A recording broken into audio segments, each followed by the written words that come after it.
Ny fiangonana Kristy Ambasy Madagasikara dia faly miarabanao indray amin'ny anaran'i Jesosy amin'izao alatsinainy fa 4 ny volana febroary izao, ary manona ny fiadanan'ny Tompo ho an'ny tsirairay avy.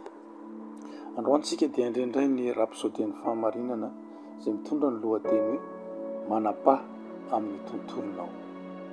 Hitantsika ny tenin'Andriamanitra amin'ny Romanina 9:7 manambara toy izao amin'ny anaran'i Jesosy: kanefa amin'izany rehetra izany dia manoatra noho ny mpandresy isika amin'ny alalan'ilay tiantsika. Eritrereto izay vonovakintsika tao amin'ny andin'ny fanokafana. Midika izany fa efa milamina ny fandresenao ny fahavalo. Izany no vokatry ny zava-bitan'i Jesosy ho antsika tamin'ny nahafatesany sy ny nandevenana azy ary nitsanganany tamin'ny maty. Ny andraikitra ankehitriny dia mihazona izany fandresena izany, manapa amin'ny tontolonao. Raiso ny andraikitra, efa nomen'Andriamanitra anao ny fanapahana sy ny fahefana hanova ny fisotro ny trangan-davatra eto an-tany amin'ny fampiasana ny anaran'i Jesosy. Milaza zavatra miavaka amintsika ny Apokalipsy 2:1. Andriamanitra dia milaza fa manao antsika ho mpanjaka sy mpisorona. Ny mpanjaka dia manjaka mifehy, manjaka sy manana fahefana ny mpanjaka. Ny Romanina 10:7 dia milaza antsika zavatra tsara zao ny voalaza izay mahazo ny haben'ny fahasoavana sy ny fanomezan'ny fahamarinana no hanjaka amin'ny fiainana no nataony anankiray dia Jesosy Kristy. Izany no fiantsonanao hanjaka amin'ny fiainana amin'ny alalan'i Jesosy Kristy. Laza amintsika ny Baiboly fa Andriamanitra dia nametraka an'i Jesosy Kristy teo amin'ny fitoerana avo be voninahitra.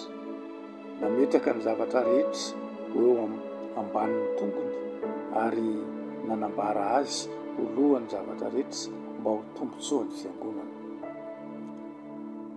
Dia nampanaiky ny zavatra rehetra eo ambanin'ny tongony izy ka nanao azy ho lohany, manapaka ny zavatra rehetra ho amin'ny fiangonana izay tenany.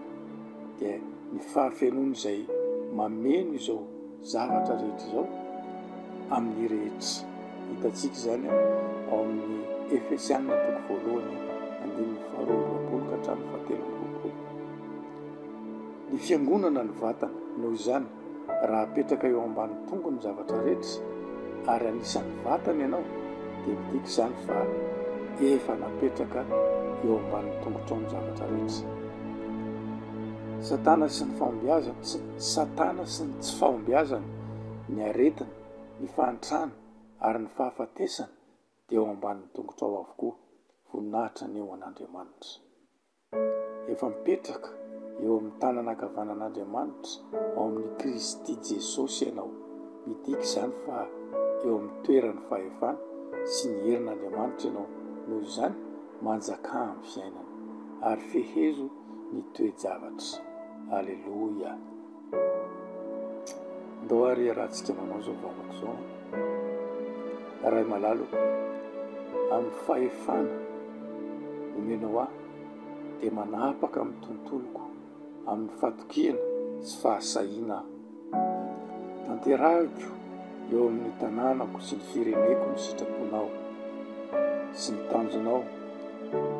Miaradia aminao aho amin'ny fanatanterahana ny teninao eto amin'izao tontolo izao. Ambarako fa ny teninao dia manjaka eo amin'ny fiainan'ny olona, ho fanamafisana ny asan'ny fahamarinana amin'ny anaran'i Jesosy. Amen.